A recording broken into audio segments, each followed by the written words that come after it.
Il faut donc absolument transmettre.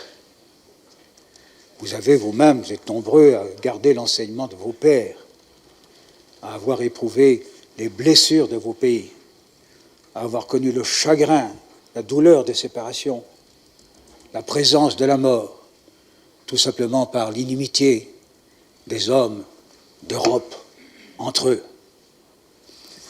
Il faut transmettre, non pas cette haine, mais au contraire, la chance de réconciliation que nous devons, il faut le dire, à ceux qui, dès 1944-1945, eux-mêmes ensanglantés, déchirés dans leur vie personnelle, le plus souvent, ont eu l'audace de concevoir ce que pourrait être un avenir plus radieux, qui serait fondé sur la réconciliation et sur la paix. C'est ce que nous avons fait. Alors,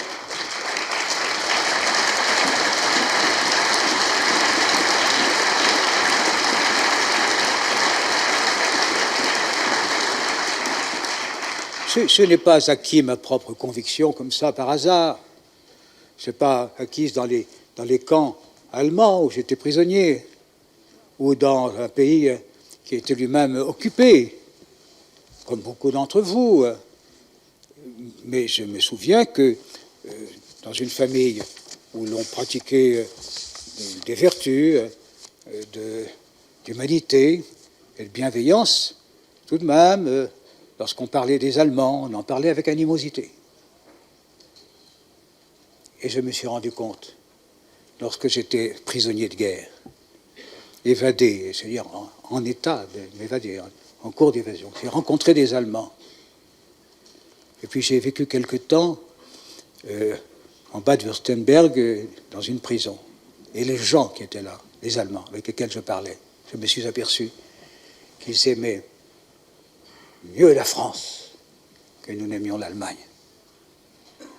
Je dis cela sans vouloir accabler mon pays, qui n'est pas le plus nationaliste, loin de là, mais pour faire comprendre que chacun a vu le monde de l'endroit où il se trouvait.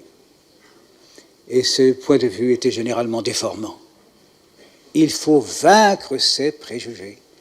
Ce que je vous demande là est presque impossible, car il faut vaincre notre histoire. Et pourtant, si on ne la vainc pas, il faut savoir qu'une règle s'imposera, mesdames et messieurs. Le nationalisme, c'est la guerre.